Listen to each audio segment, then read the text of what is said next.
자, 반갑습니다. 우리가 지난 시간에 봤던 내용이 종교개혁, 그리고 그 전에 르네상스를 봤었죠. 그래서, 어, 이탈리아에서부터 르네상스가 시작이 됐었죠.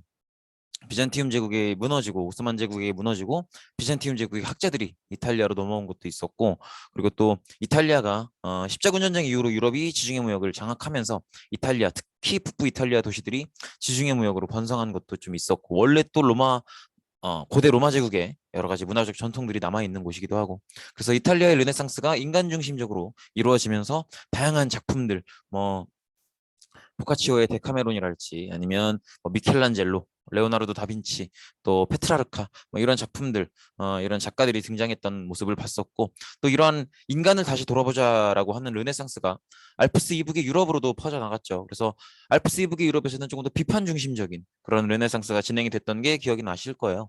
그래서 뭐 이렇게 기존의 어떤 교회나 기사들을 비판하는 사회적인 어떤 비판 이런 것들이 중심이 됐었죠. 그래서 에라스무스의 우신예찬, 세르반테스의 돈키호테, 이런 기존의 사회나 교회를 비판하는 이런 모습들이 있었고, 특히나 이 교회의 비판이 커지면서 종교 개혁이 이루어졌었죠. 그래서 독일에서는 루터가 이제 95개조 반박문을 써서 교황이 면벌부를 판매하는 걸 좀 비판을 했었고, 발음이 가끔 꼬이네요.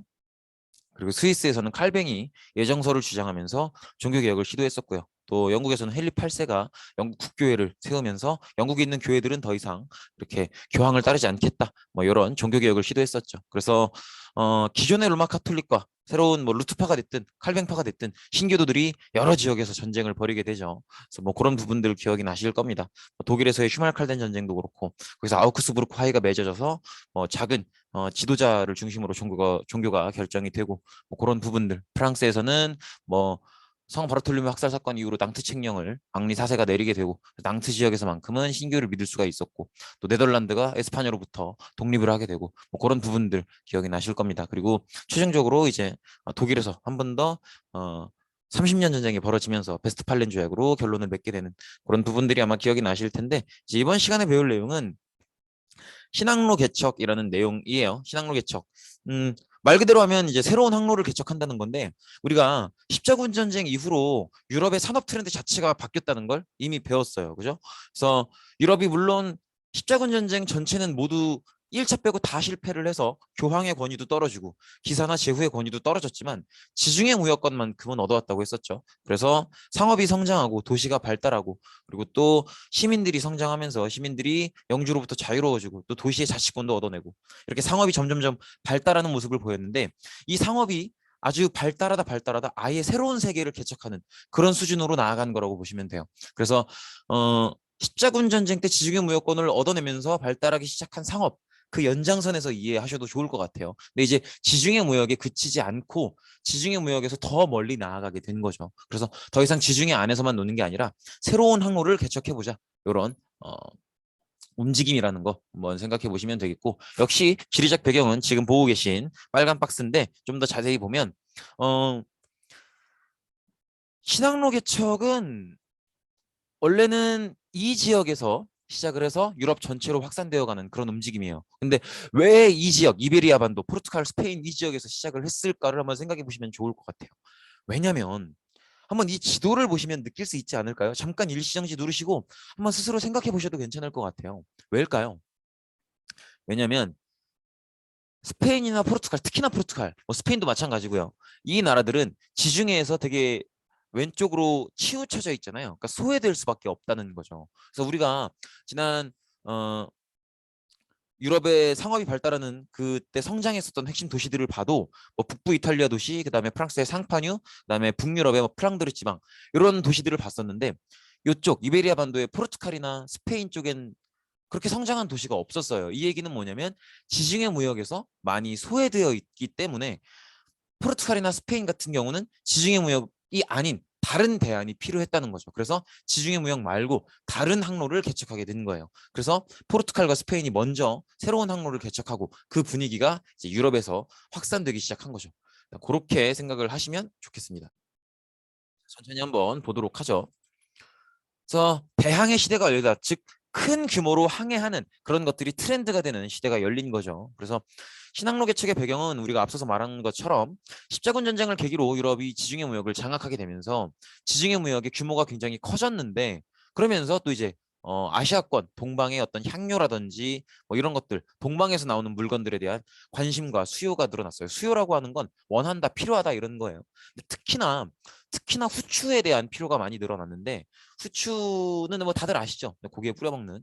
근데 후추가 진짜 중요한 이유는 고기를 더 맛있게 먹을 수 있어서이기도 하지만, 당시에는 고기를 이렇게 보관할 수 있는 적당한 방법이 없었단 말이에요. 냉장고가 없으니까. 그러니까 후추를 재워둬야, 그러니까 후추를 뿌려둬야 좀 오랫동안 보관할 수 있기도 하고, 또 원래 고기를 조금이라도 진한 상태에서 굽잖아요. 그러면 굉장히 원래 잡내가 많이 나요. 근데 이 잡내를 잡을 수 있는 것도 후추였기 때문에 여러분들은 후추를 굉장히 많이 원했고, 심지어는 같은 무게의 금보다 당시에는 후추가 비쌌다고 해요. 그만큼 많은 양의 후추를 원했는데, 그게 이제 대부분 아시아권 동방에서 생산이 되니까 후추를 원했기 때문에 또 이제 지중해 무역을 더욱 적극적으로 활발하게 했었던 거죠. 근데 그래서 이렇게, 사실 그동안 후추를 살 때는요, 아시아 물건은 이슬람 상인을 거쳐서, 그리고 또 이탈리아 북부 도시 국가를 거쳐서 수입을 해야 됐단 말이에요. 그래서 거치는 상인들이 많다 보니까 이 상인들, 중간에 있는 상인들은 다 자기가 얻어가야 될 이익을 조금씩 붙여서 다시 팔 거 아니에요. 그러니까 이런 식인 거죠. 아시아에서 이슬람 상인이 물건을 살 때 예를 들어서 300원에 샀다면, 또 이걸 이슬람 상인이 이탈리아 북부 도시 국가들한테 팔 때는 500원에 팔고, 이탈리아 북부 도시 국가들은 유럽에 팔 때는 700원에 팔고, 이런 식으로 점점점 가격을 붙이니까 비싸게 살 수밖에 없죠. 그러니까 이거를 우리가 직접 사러 가야겠다, 이렇게 자꾸 거쳐 살면 비쌀 수밖에 없으니까 우리가 직접 가자, 이런 생각을 하게 돼서 지중해가 아니라 새로운 항로를 개척해봐야겠다, 이런 생각을 하게 된 거죠. 그리고 또 마르코 폴로라는 인물이 아시아권을 한번 여행을 했다가 동방견문록이라는 책을 쓰게 됩니다. 근데 이 책이 엄청나게 인기를 끌어요. 그래서 이 동방견문록을 읽은 유럽인들이 진짜 한번 아시아 가보고 싶다, 어떤 나라인지 가보고 싶다, 이런 호기심을 자극했던 거죠. 그래서 이것도 하나의 계기가 되었고, 이 사람이 마르코 폴로고, 이 사람이 썼던 책이에요. 마르코 폴로, The Description of the World 이렇게 되어 있는데, 어쨌든 여행기, 동방견문록 이런 의미입니다. 그래서 이 책이 여러분들 사이에 엄청나게 유행을 하면서 아시아권, 동방 한번 가보고 싶은데, 이런 어떤 호기심을 자극했던 거죠. 그래서 이렇게, 이게 지금 마르코 폴로가 여행했었던 그런 길이에요. 그렇게 보시면 되겠고, 그다음에 지리학, 천문학 이런 학문들이 발달한 것도 있었고요. 특히나 중국으로부터 이슬람을 거쳐서 나침반이 전래가 되면서 이게 큰 계기가 됐어요. 나침반이 있으면 아무것도 보이지 않아도 나침반만 있으면 방향이 어딘지 알 수 있죠. 근데 이제 먼 거리로 배를 타고 나가면, 사실 육지가 보이지 않을 정도로 먼 바다로 나가면 가장 중요한 건 이제 내가 방향을 잃지 않는 거거든요. 근데 나침반이 있으면 어디가 북쪽인지 어디가 동쪽인지 서쪽인지 알려주니까, 이걸 통해서 내가 가는 방향이 여기가 맞겠구나라고 생각을 해서 먼 거리를 항해할 수가 있게 되는 거죠. 이런 것들이 계기가 됐고, 또 크리스트교를 전파하고자 하는 그런 종교적인 열망도 있었다. 그래서 유럽인들이 뭔가 지중해에서 그치지 않고 더 멀리, 더 새로운 항로로 나아가 보고 싶다, 이런 생각을 하게 됐던 거죠.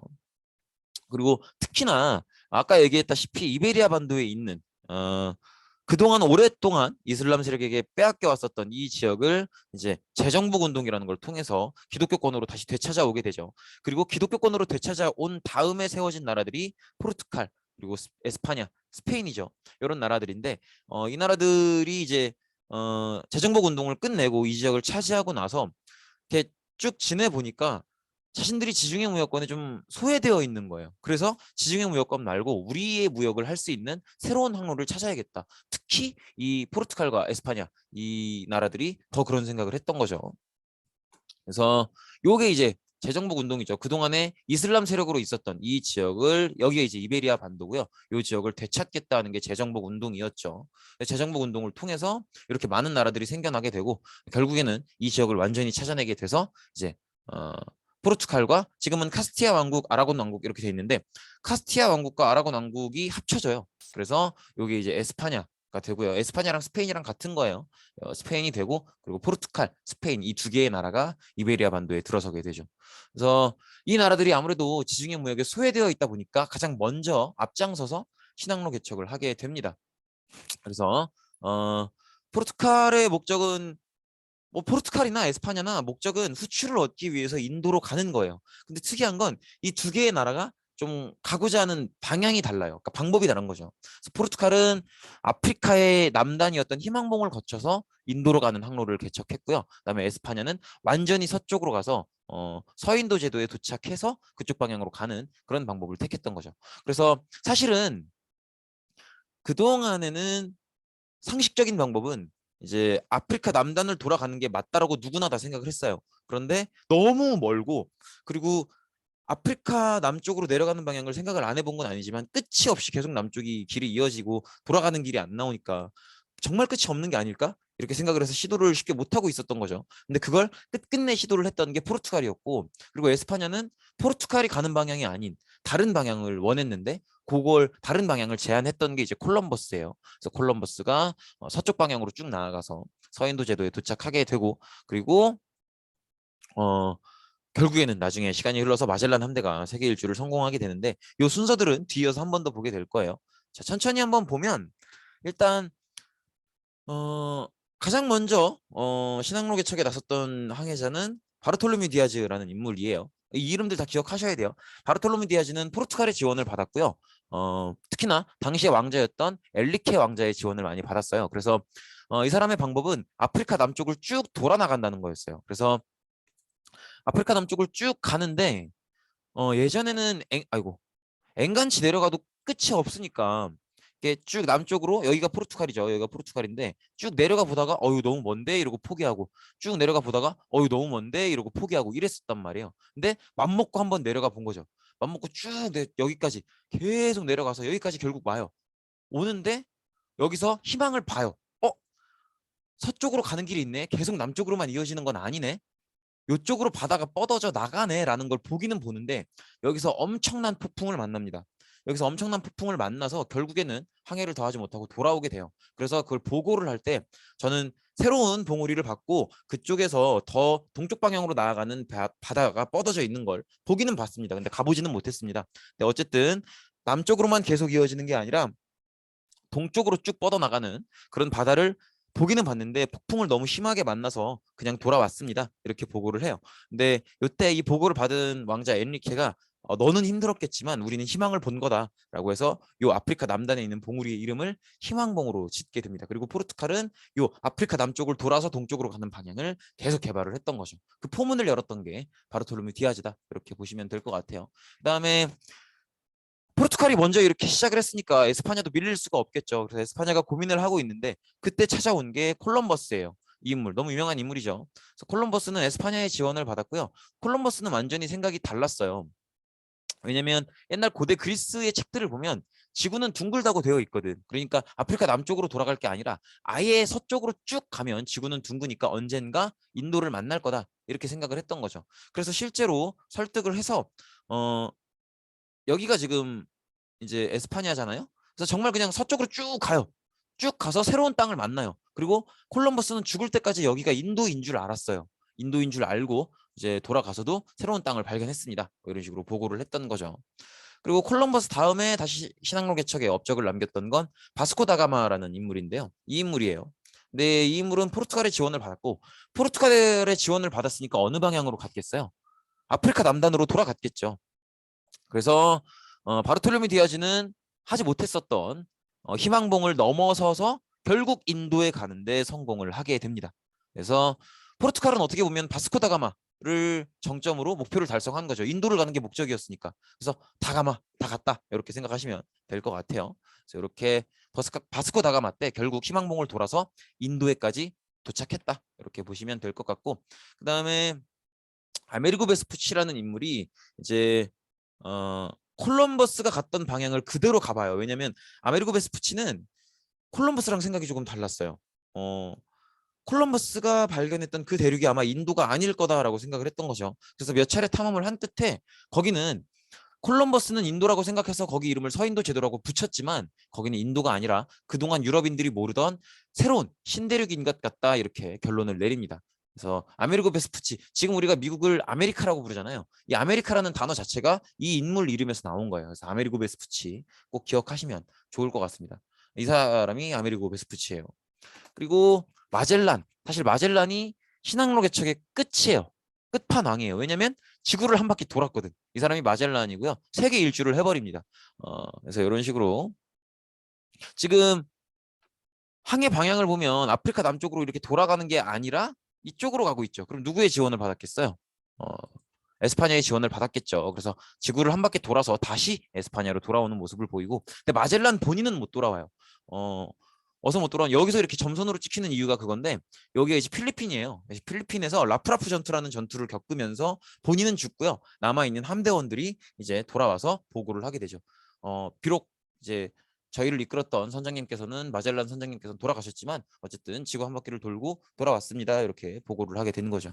그래서 이렇게 보시면 되겠고, 그래서 물론 지금 한 명 한 명의 항해자들을 기억하시는 게 너무 중요해요. 바르톨메 디아즈부터 해서 뭐 콜럼버스, 뭐 또 바스코 다가마, 아메리고 베스푸치, 마젤란까지 5명을 다 기억하시는 것도 중요하고, 각각이 누구의 지원을 받았는지도 기억하는 게 중요한데, 그것만큼이나 중요한 게 또 뭐가 있냐면 포르투갈과 스페인, 에스파냐가 각자 다른 방향으로 나아갔다는 걸 기억을 하셔야 돼요. 포르투갈은 아프리카 남단을 돌아가는 방향이었고 에스파냐는 서쪽으로 나아가는 방향이었죠. 그래서 에스파냐의 방향은 서쪽으로 쭉 나가는 방향이었기 때문에 그동안 유럽인들이 모르던 아메리카라는 새로운 대륙을 발견한 거고요. 포르투갈은 아프리카 남쪽으로 돌아 나가서 인도로 갔다. 요 방향을 기억하시면 될 것 같아요. 요거 이렇게 일시정지하고 캡처 따두셨으면 좋겠어요. 이렇게 방향 차이가 있다는 걸 꼭 기억을 해 두시기 바랍니다. 이거 PPT에서 이거 그리느라고 죽을 뻔했어요. 빨간 선. 하여튼 힘들게 그린 거니까 이렇게 이거 일시정지 해두고 캡처 따두세요. 그리고 요런 거 여자애들은 지도로 잘 그리더라.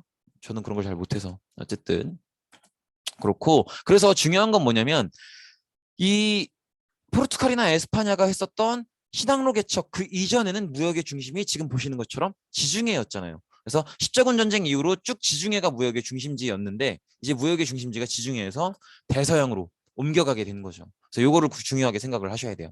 그래서 대서양 무역으로 무역의 중심이 옮겨갔다라는 걸 꼭 중요하게 생각을 해 두시면 되겠고, 그래서 아까 얘기했던 것처럼 무역의 중심지가 지중해에서 대서양으로 바뀌었고 대서양 중심에 삼각무역이 형성되게 되고 그 중심에 유럽이 있게 됩니다. 그래서 유럽에서 아프리카로 면포나 무기를 팔게 되고 또 아프리카는 아메리카로 노예를 보내고 아메리카는 유럽으로 플랜테이션 농작물을 보낸다. 이런 삼각무역이 형성됐는데 이 삼각무역의 내용을 다 알아달라는 건 아니에요.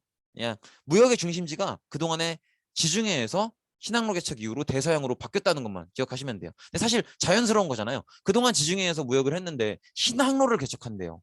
그러면 새로운 항로를 개척하는 거니까 그게 성공했으면 새로운 바다가 무역의 중심지가 되겠죠. 그 새로운 바다가 대서양이라는 거죠. 이렇게 보시면 되겠고, 이건 이제 삼각무역을 나타낸 표인데 유럽에서 이렇게 아프리카로 면포나 무기 이런 쓸만한 것들을 팔면 아프리카에서 아메리카로 흑인 노예를 보내줘요. 그럼 여기서 이제 플랜테이션 농업을 해서 그 농작물들을 유럽으로 갖다 파는 이런 구조인데, 이거는 그냥 그랬었나 보다 하고 지나가시면 괜찮을 것 같아요. 그리고 유럽이 생활이 굉장히 변화하게 돼요. 왜냐하면 그 전에 지중해 무역을 하던 때에는 동방의 어떤 물건을 살려면 중간에 이슬람 상인 거치고 뭐 이탈리아 북부 도시국가들 상인 거치고 훨씬 비싸게 샀는데 이제는 직접 가니까 훨씬 그나마 예전보다는 싼 가격에 아시아 물품들이 들어온단 말이에요. 그러니까 생활이 전반적으로 굉장히 풍요로워져요. 그리고 아메리카에서든 다른 데서든 금이나 은이 상당히 많이 들어오게 돼요. 그래서 전반적으로 생활이 풍요롭게 되고요. 또 아시아권의 여러 새로운 문물들이나 아메리카권의 여러 새로운 농작물들 이런 것들이 많이 들어오게 되죠. 그래서 이렇게 보시면 되겠고, 그리고 특히나 아메리카 대륙에서 금이나 은이 엄청나게 많이 들어와요. 그래서 가격 혁명이 이루어지는데 금이나 은이 아메리카에서 유럽으로 많이 들어오면서 금 가격이나 은 가격이 가치가 떨어지는 거예요. 그러면서 물가가 엄청나게 오르게 되는 거죠. 예를 들어서 고기 1kg을 살 때 예전에는 은 5g이면 됐는데 이제 은이 흔해졌으니까 은 5g 갖고는 안 되는 거예요. 그래서 예전엔 고기 1kg에 은 5g이면 됐던 걸 이제는 은 10g 줘야 되고 이런 식으로 가격이 폭등하는 현상을 이제 가격혁명이라고 해요. 그다음에 또 상업혁명이라는 게 벌어지는데 이거는 상공업이나 금융업이 발달하는 걸 얘기해요. 금융업은요 그냥 은행 생각하시면 돼요. 근데 은행을 이제 우리 생각에는 그냥 내가 돈 저축하고 뭐 그런 걸로 생각하시겠지만 은행은 그런 역할도 크게 하거든요. 그러니까 사람들이 저축한답시고 맡겨놓은 돈을 다른 기업들한테 빌려주기도 해요. 그래서 이런 금융업을 통해서 은행에서 돈을 빌려서 지금 당장 돈이 없더라도 대규모 사업을 벌리는 뭐 그런 일들이 많이 벌어지기도 하고 또 주식 시장이 이때 생기기도 하고 그래서 근대 자본주의 경제 발전의 토대가 마련되는 모습을 보입니다. 특히나 산업혁명은 뭐 은행의 발전도 있지만 주식 시장이 이때 생기기 시작해요. 그래서 주식 시장의 기본 개념은 뭐냐면 예를 들어서 이런 거예요. 내가 지금 자본금이 한 5천만 원 있어요. 그런데 내가 함대를 꾸려서 신항로를 나아가서 장사를 하고 싶어요. 그러면 그 함대를 꾸리려면 최소한 1억이 필요해요. 그럼 난 5천만 원이 부족하죠. 근데 내 눈엔 보인단 말이에요. 여기 1억만 투자해서 사업을 벌려놓으면 진짜 이익이 10억, 15억이 될 게 보여요. 그러면 나는 지금 당장 5천만 원밖에 없지만 다른 사람들한테 5천만 원만 빌려달라. 그럼 내가 앞으로 네가 빌려준 돈으로 시작한 사업에서 수익이 생기면 그 수익의 일정 부분을 널 떼주겠다. 이렇게 얘기할 수 있겠죠. 그게 주식이에요. 그래서 이때 이제 남의 돈을 투자받아서 사업을 벌리는 그런 근대 자본주의 경제 발전이 이때 조금씩 시작이 되기 시작합니다. 그런 부분들도 한번 생각해 보면 좋을 것 같고요. 그리고 에스파냐가 서쪽 방향으로 쭉 나갔기 때문에 전혀 새로운 대륙을 발견했죠. 그게 아메리카였잖아요. 근데 그게 유럽인들한테나 새로운 대륙이지 사실 아메리카에 사람이 안 살던 게 아니거든요. 기존에 아메리카에 문명이 있었어요. 있었는데 그걸 에스파냐인들이 가서 다 부셔버리고 이제 파괴시켜버리고 거길 식민지로 만들어버린 거죠. 그래서 유럽인 도착 이전에 이미 고유의 문명들이 발달을 하고 있었고 대표적으로 아즈테카, 뭐 잉카 이런 문명들이 발달하고 있었어요. 그래서 이런 식으로 왼쪽에 있는 건 이제 아즈테카 문명의 대표적인 신전이라고 볼 수 있는 치첸이사라는 거고요. 그다음에 예전에 배웠던 지구라트랑 조금 비슷하게 생겼죠. 그다음에 오른쪽에 있는 건 잉카 문명의 멕시코에 있는 멕시코 아니고 칠레죠. 저희 마추픽추 문명 사진입니다. 어쨌든 중요하게 기억해야 될 건 아즈테카, 잉카 이런 아메리카 고유의 문명이 원래도 있었다는 거. 근데 이걸 에스파냐 사람들이 들어가서 파괴한 거라는 거죠. 그래서 이렇게 잉카 문명은 에스파냐의 피사로와 그 피사로가 이끌던 군인들에게 파괴가 되고요. 그다음에 아스테카 문명은 이제 에스파냐의 코르테즈가 이끌던 군인들에게 파괴가 됩니다. 그리고 이 사람들이 들어가면서 에스파냐인들이 이제 아메리카의 기존 문명들을 다 파괴하고 식민지를 만들면서 가장 열심히 했던 게 두 가지가 있어요. 첫 번째로는 이제 금과 은을 채굴하는 거였고요. 두 번째로는 플랜테이션 농장을 경영하는 거였어요. 플랜테이션 농장이라는 건 뭐냐면 이게 플랜테이션 농업인데 요거는 굉장히 더운 지역, 적도 인근 지역에서 하는 농업인데 이런 농업은 너무 더운 데서 농사를 지으니까 어마어마한 노동력이 필요해요. 정말 픽픽 쓰러지거든요. 이게 더위라고 하는 게 여러분들이 그냥 일상생활에서 겪는 그런 더위가 아니에요. 비닐하우스 들어가 보셔야 알아요. 비닐하우스를 여름에 한여름에 들어가시면 바깥의 온도가 한 30도다 그러면 비닐하우스 들어가면 한 50도 되거든요. 그러면 진짜 덥다고 안 느껴져요. 어지럽다고 느껴지지. 그리고 덥다는 게 아니라 그냥 온몸에 불을 대고 있는 그런 느낌이란 말이에요. 근데 그런 환경에서 농사를 지어야 돼. 그러니까 어마어마한 노동력이 들어가죠. 근데 어마어마한 노동력이 들어가는데 이런 농사는 잘만 지으면 돈을 엄청나게 벌어들일 수 있어요. 왜냐하면 유럽인들이 이 플랜테이션 농업에서 얻어지는 커피, 카카오, 담배, 뭐 초콜릿 이런 초콜릿의 원료로 쓰이는 카카오 뭐 이런 것들이거든요. 그러니까 유럽인들이 워낙 많이 원하는 그런 농작물이다 보니까 잘만 농사 지으면 떼돈을 벌어들일 수 있는데 그 농사 짓는 과정이 노동력이 너무 많이 들어가요. 그러니까 식민지에서 하기는 딱이죠. 식민지에서 식민지 사람들 노예로 부려먹는 것처럼 막 이렇게 하고 그래서 식민지 사람들을 노예로 부리면서 갈아 넣어서 플랜테이션 농업을 해서 여기서 뭐 커피, 사탕수수, 카카오, 담배 이런 것들을 농사 지어서 유럽에 내다 파는 거죠. 커피. 사탕수수는 설탕을 만드는 농작물을 얘기해요. 그래서 그리고 또 이 과정에서 환경 파괴가 있기도 했었고 그리고 또 아까 얘기했던 것처럼 플랜테이션 농업만큼이나 열심히 했던 게 금이나 은을 채굴하는 거였어요. 그래서 이렇게 플랜테이션 농업이나 금은 채굴에 원주민들을 대규모로 동원했었다라는 걸 보시면 되겠고 그래서 원주민들이 상당히 많이 피해를 입게 돼요. 일단 아까 얘기해 봤다시피 에스파냐의 피사로, 뭐 코르테즈 이런 사람들이 군대를 이끌고 쳐들어와서 이제 공격한 것 그 자체로도 충분히 큰 피해고요. 그리고 봤던 것처럼 플랜테이션 농업에 일을 시킨다든지 금이나 은을 채굴하게 한다든지 너무 노동 강도가 높은 일들이기 때문에 금이나 은을 채굴하는 것도 사실은 다 광산 가서 하는 거잖아요. 근데 아실지 모르겠는데 지금도 광산에서는 여성은 일을 못하도록 법률이 정해져 있어요. 그만큼 노동 강도가 세단 말이에요. 이렇게 노동 강도가 센 일을 억지로 시키니까 또 그 시키면서 뭐 먹을 거나 재워주고 이런 거 잘 해줬겠어요? 식민지 사람들인데 안 해줬겠죠. 그러니까 원주민들이 이런 걸로도 피해를 입어요. 근데 더 결정적인 피해는 뭐였냐면 유행병이 돌아요. 이게 이 유행병이 왜 무서운 거냐면 지금 코로나 유행병이 위험한 이유가 뭐예요? 이렇게 빨리 퍼졌던 이유가 그동안에 없었던 전염병이 생긴 거잖아요. 여기도 마찬가지예요. 유럽인들이 아메리카로 들어가면서 유럽인들은 이미 예전부터 겪어왔어서 항체가 있는 몸에 항체가 있는 그런 바이러스들, 천연두나 홍역 이런 바이러스들이 아메리카 사람들한테는 그 바이러스를 이겨낼 수 있는 항체가 몸에 없어요. 유럽인들은 이미 있지만. 그래서 유럽인들은 그런 바이러스에 감염이 돼도 몸에 항체가 이겨내기 때문에 괜찮아요. 이미 겪어본 것들이기 때문에. 그런데 아메리카 사람들은 이 바이러스에 노출되면 걸려서 죽어버릴 수밖에 없어요. 왜냐면 경험해 본 적이 없어서 몸에 항체가 없으니까. 그래서 유럽에서 전달된 전염병 때문에 인구수가 엄청나게 줄어듭니다. 거의 한 기록에 따르면 뭐 70% 이상 사람들이 죽었다고 할 정도로 어마어마하게 숫자가 줄어들게 됩니다. 그래서 아프리카에서 노예를 데려다가 아메리카에다 계속 공급을 했던 거예요. 그래서 아메리카 인구가 이렇게 전염병 때문에 급격하게 줄어들게 되면서 유럽인들이 아프리카에서 흑인 노예를 동원해서 아메리카에 일을 시켰던 거죠. 이렇게 보시면 되겠습니다. 그래서 이것 때문에 삼각무역이 운영되는 그런 모습을 볼 수 있죠. 그리고 어쨌든 에스파냐가 주도하는 삼각무역이 아까 보셨던 것처럼 형성이 됐어요. 이런 식으로. 그래서 이렇게 보시면 되겠고 이 중에서도 특히 흑인 노예랑 플랜테이션 농업 정도를 받으시면 될 것 같아요.